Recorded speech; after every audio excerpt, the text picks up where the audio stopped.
오늘은 데살로니가후서 1장 10절부터 12절까지의 말씀을 함께 살펴보도록 하겠습니다. 올림픽 국가대표들은 평범한 사람들과는 완전히 다른 삶을 삽니다. 그들은 올림픽을 기다리며 4년 동안 굳은 땀을 흘리며 훈련합니다. 그들의 훈련 강도는 일반인들은 상상도 하지 못할 이 혹독한 훈련이며, 그들은 그 외에도 식사랑 조리를 해야 되고 또 마음대로 여가 생활을 즐길 수도 없습니다. 그런데 그들에게 왜 이렇게 혹독하고 과학관 훈련을 참고 해야 하느냐고 질문한다면 선수들의 대답은 다 동일할 것입니다. 바로 올림픽이라는 그날을 기다리기 때문이라고 대답할 것입니다. 지금의 훈련이 올림픽 때 메달로 열매 맺기를 소망하며, 지금 가장 가혹한 훈련을 인내로 다름질하게 만드는 원동력이다, 이렇게 말할 것입니다. 지금 데살로니가 교회 성도들은 환란에 대해서 박해가 더해지고 있는 상황이었습니다. 현실은 너무나 가혹했습니다. 그런데 사도 바울은 그런 데살로니가 교회 성도들에게 우리가 끝까지 신앙으로 다름질해야 하는 이유가 있다고 말을 합니다.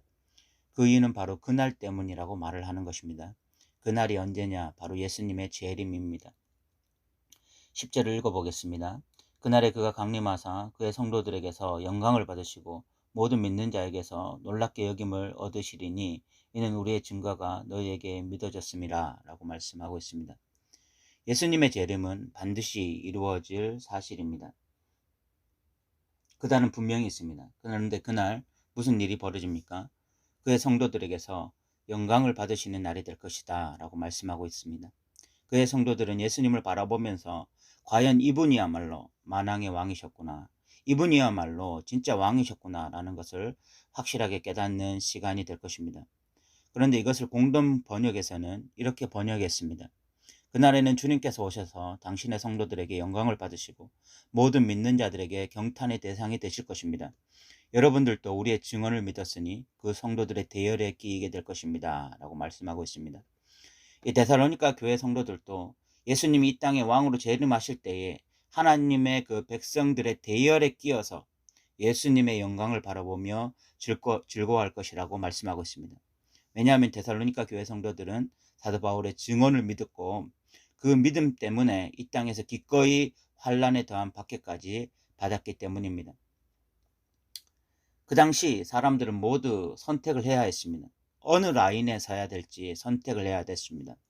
로마의 황제 가이사의 라인에 설 것인지, 아니면 예수라고 하는 하나님의 아들 라인에 설 것인지, 누구라도 분명히 선택을 해야 됐어요. 그런데 대부분의 사람들은 이 가이사의 라인에 서기로 결심했습니다. 표면적으로 보면 너무나 당연한 선택입니다. 그 길이 편한 길이고, 그 길이 이 세상에서 부유해질 수 있는 길이고, 그 길이 이 세상에서 안전하게 살 수 있는 길이기 때문에 많은 사람들은 가이사를 선택했습니다. 그런데 예수 라인에 서는 순간 환란이 있습니다. 환란이 있는데 더 나아가서 박해도 있습니다. 표면적으로 결코 매력적이지 않은 그런 길이죠. 그런데 그 매력적이지 않게 보이는 길을 데살로니가 성도들은 우직하게 묵묵하게 걸어갔습니다. 데살로니가 성도들에게 누군가가 왜 그 길을 걸어가냐고, 왜 편한 길 놔두고, 왜 안전한 길 놔두고 사서 고생을 하느냐고 질문을 한다면 데살로니가 성도들은 이렇게 대답할 것입니다. 우리가 그 길을 걸어가는 것은 그날이 있기 때문입니다. 그날에 예수님이 재림하셔서 만왕의 왕으로 등극하실 것인데, 그때 우리는 다른 믿음의 사람들이 기쁨 가운데 예수님을 맞이할 때 우리 역시 그 대열에 끼어서 예수님을 기뻐하며 맞이하고 싶기 때문입니다. 올림픽 선수들이 고된 훈련을 묵묵히 이겨내듯 하나님의 백성들은 환란과 박해 앞에 묵묵히 그 길을 걸어갑니다.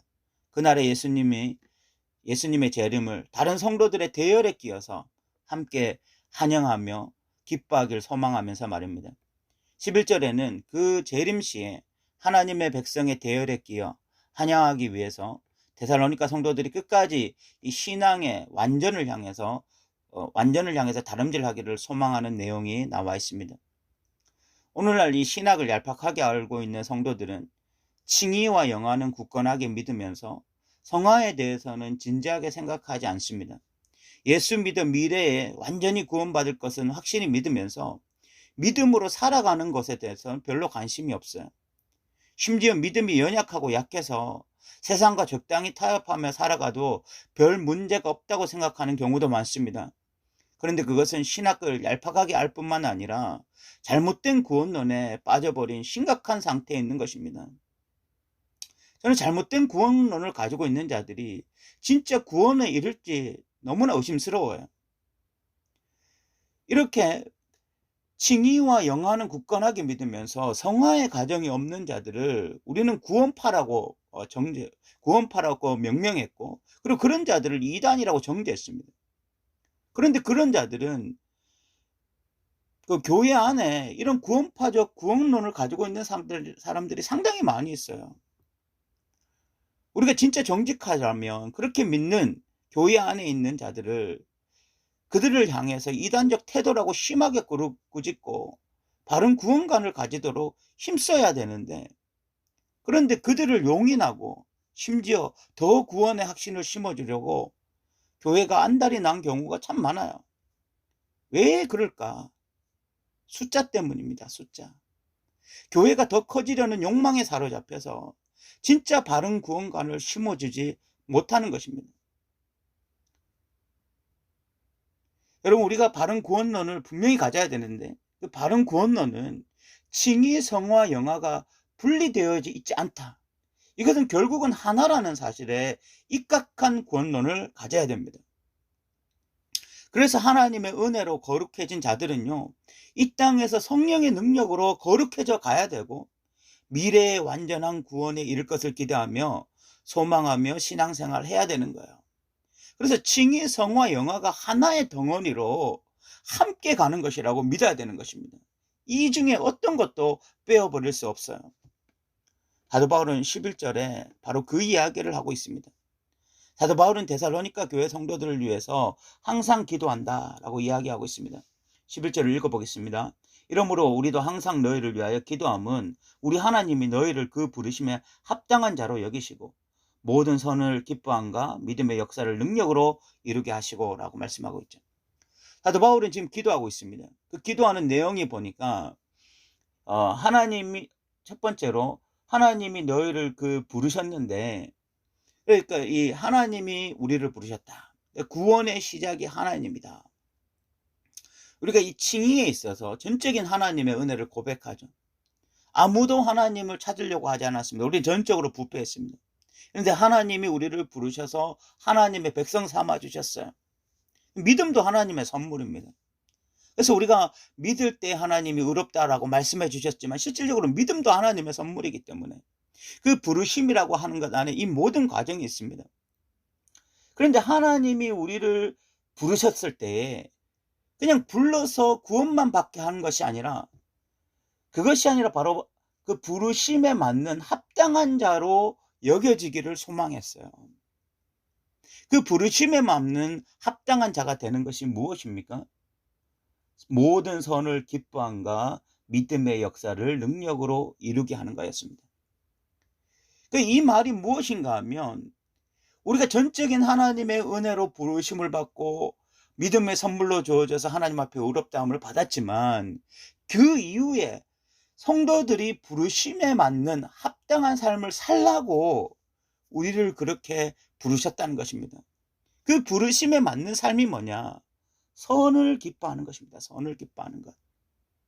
선을 기뻐한다라는 것은 다른 말로 하면 성경을 사랑한다라는 뜻을 가지고 있습니다. 그러면 성경을 사랑한다는 것이 무엇입니까? 그냥 뭐 큐티하고 성경을 다독하고 아니면 뭐 설교 듣기 좋아하고 이 정도를 선을 사랑한다고 말을 하는 게 아니에요. 성경을 사랑한다는 것은 곧 성경의 진리를 기뻐한다는 뜻을 가지고 있어요. 성경의 진리를 기뻐한다라는 것이 무엇입니까? 이것이 참 선이구나, 이것이 참 진리구나 라고 생각해서 기뻐하는 거야. 그럼 그런 것들이 정말 진리다, 선이라고 깨닫는 자들이 하는 것이 무엇이에요? 결국은 그 말씀에, 그 진리에 자신의 인생을 던지는 것 아닙니까? 이게 진짜 선을 기뻐하는 자의 모습이죠. 그것이 진짜 성경을 사랑하는 방식입니다. 이 본문에서, 이 성경에서 이런 깨달음을 얻었고, 저 본문에서 이런 통찰력을 얻었고, 저 설교를 들어보니까 정말 이런 대단한 은혜가 있고, 그런 것을 자랑하면서 정작 행하지 않으면 그것은 지적 탐구이지 진리를 기뻐하는 방식이 아니에요. 선을 기뻐한다는 것은 결국 이것이 진리구나, 이것이 생명이구나 라고 생각하고 그 진리에, 그 선에 자신의 인생을 던지는 것을 의미하는 것입니다. 사도 바울은 데살로니가 교회 성도들이 이제 진짜 부르심을 받았기 때문에 그 부르심에 맞는 합당한 삶, 바로 이 진리에 자신의 인생을 던지며 살아가라. 언제까지? 주님 다시 오실 때까지, 주님 재림식까지 그런 삶을 살아가기를 위해서 기도하고 있는 거죠. 또한 사도 바울은 믿음의 역사를 능력으로 이루게 하시고라고 기도하고 있습니다. 믿음의 역사를 능력으로 이루게 하시고라는 말은 믿음으로 끝까지 다름질하게 해달라는 것입니다. 여러분, 믿음으로 산다는 것이 무엇입니까? 데살로니가 성도들에게 지금 믿음으로 산다는 것은 뭐 주일날 교회하고 또 교회 봉사하고 시간 나면 전도하고 이 정도 아닙니다.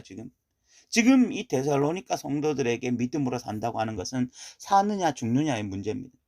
매일 한란과 박해가 있는데, 그런데 주의 날을 기다리며 끝까지 이 길 걸어갈 것이냐, 그 문제입니다. 그런데 데살로니가 성도들이 이 길을 걸어가길 사도 바울은 소망하며 기도하고 있어요. 그럼 어떻게 이 길을 끝까지 걸어갈 수 있냐? 믿음의 능력으로 걸어가기를 기도하고 있는 거죠. 언제까지 걸어가야 됩니까? 주님 다시 오실 때까지입니다. 지금 이 예수 믿게 된 데살로니가 교회가 환난과 박해가 있는데, 이 환난과 박해 가운데서도 믿음의 눈으로 환난과 박해를 넘어서서 그 뒤에 공의의 하나님, 만왕의 왕 예수 그리스도를 바라보면서 주님의 재림시를 기대하고 소망하면서 그 주님의 재림시에 그 예수님을 환호하는 인파 속에 자기가 있기를 소망하면서 끝까지 믿음으로 인내로 걸어가기를 사도 바울은 소망하며 기도하고 있는 거죠. 이런 길은 필경 이 땅에서 고된 시간이 될 것입니다. 마치 올림픽을 출전할 선수들이 입에 단내가 나듯 단내 나는 인생일 수 있습니다. 그런데 그 끝은 무엇과도 비교할 수 없습니다. 12절을 읽어보겠습니다. 우리 하나님과 주 예수 그리스도의 은혜대로 우리 주 예수의 이름이 너희 가운데서 영광을 받으시고 너희도 그 안에서 영광을 받게 하려 함이라 라고 말씀하고 있습니다. 그 끝은 영광입니다. 예수님이 먼저 그날에 완전히 만왕의 왕으로 영광 받으실 것입니다.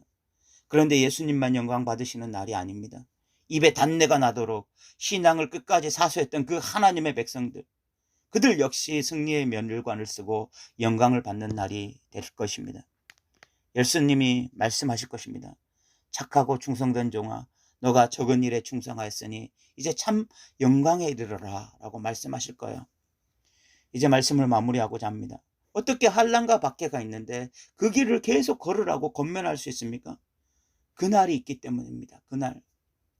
그날에 우리가 믿었던 예수님이 만왕의 왕으로 우리 앞에 나타날 것입니다. 우리는 다른 믿음의 성도 옆에 함께 서서 예수님을 환호할 수 있는 특권이 주어질 것입니다. 그리고 예수님이 영광을 받으실 때 우리 역시 영광을 받을 것입니다. 그렇게 지금 우리는 선을 기뻐하고 믿음으로 여전히 신앙의 다름질을 하고 있어야 됩니다. 그날을 기대하면서 말입니다. 오늘도 들어주셔서 감사합니다.